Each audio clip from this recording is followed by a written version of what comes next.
Oh, that's what we should talk about. His Cubanness? No. What we need to talk about is the character of Michele and how. Oh yeah, Michele Gonzales, is that her name? Yes. The hot Latina smoky.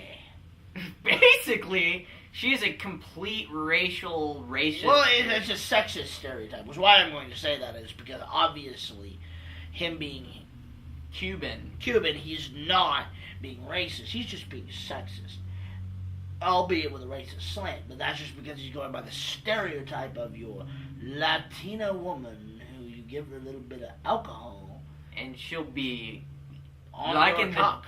She'll be liking the dick. Liking the dick, and doesn't matter what kind of dick it is or whose it is. Even Dick Grayson's. But then again, Dick Grayson himself is a man whore. Talk about the racial stereotypes when it comes to Michele. Well, as far as I understand it, isn't she pretty much just sexy, likes to drink? Apparently, has she had sex with anybody else in the storyline? It was implied that she had sex with the chameleon, but she didn't.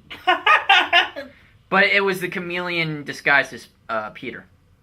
So she had sex with Peter and someone who possibly may have looked like him. Right. And didn't bother to really find out. Right. And she lives with Peter. Right. So basically, he has a hot Latina. What Michele is she's a lawyer. Okay.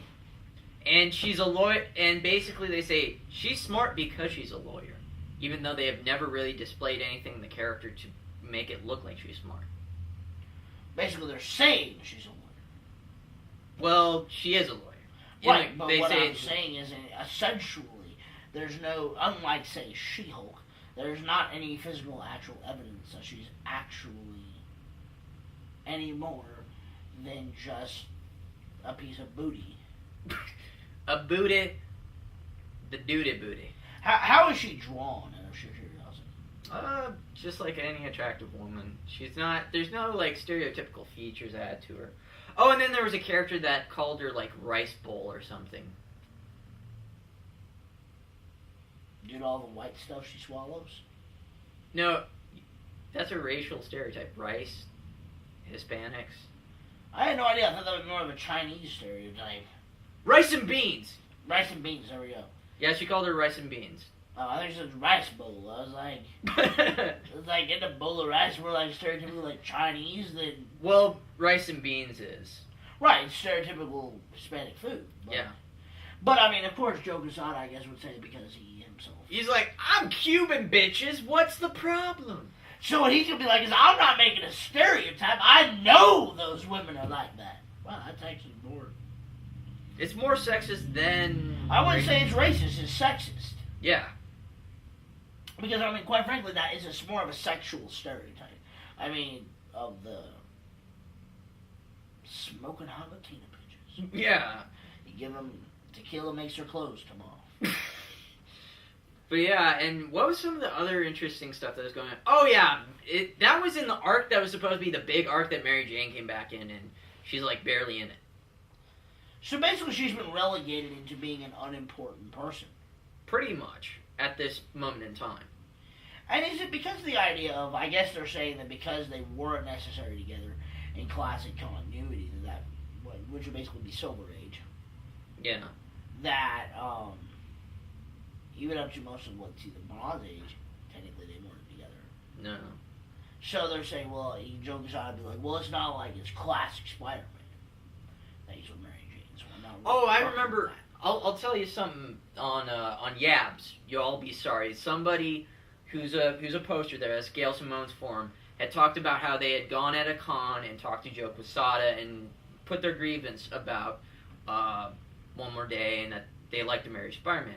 And Quesada's like, okay, so what's your favorite married Spider-Man story? And he says, well, there's, he's like, I really couldn't think of it. He was trying to think of something, and he said, oh, Venom. And he goes, yeah, but you could do that with them just being single and just living together. And then that was it. He's like, it doesn't affect the story. About the Clone Saga. The Clone Saga, from what I hear, is the continuity is so messed up, because he's even said now, okay, Mary Jane was never pregnant. Because they can't be single and have almost had an illegitimate kid. And he also doesn't want to deal with the idea of Spider-Man having a kid, whether he's married or not. Because that would be... Make him old. How old is Joe Quesada? He's in his 40s. Exactly. He's in his early 40s. So let's make Spider-Man in his early 20s. And this is the reason why. He waited really long to get married. I think he was 36. So if that's the criteria, he thinks that this is what made it so much... Which, it made sense why he would think getting married makes you old. Because he was really old when he got married. Fair enough. Well, actually, I'm trying to think of how old he is. Because I know if he was in his maybe 20s in the 80s, then he would be in his 40s. Probably. He's probably in his mid-40s. Yeah. Or like 45. Yeah, because I think he's been like married around almost 10 years. Right. And he's got a daughter. Which makes it even weirder when the whole big thing of One More Day is... Well, what are you going to tell your daughter? This is our view of women. What would he say to his daughter? I mean, if obviously he's not going to let his kids read his comic books. He'd be like, no, you can't read that. You can't read what Daddy has. Because, you might be implied that I don't even want you around. That's the essence of superhero comics, is wish fulfillment. And so, the idea may be that his wish fulfillment is, I don't want you around and don't want to be with Mommy anymore. Right. This, of course, is very much armchair psychology, but... Well, I mean, we are literally sitting in armchairs. We are psychoanalyzing Joe Quesada. Yes. Because he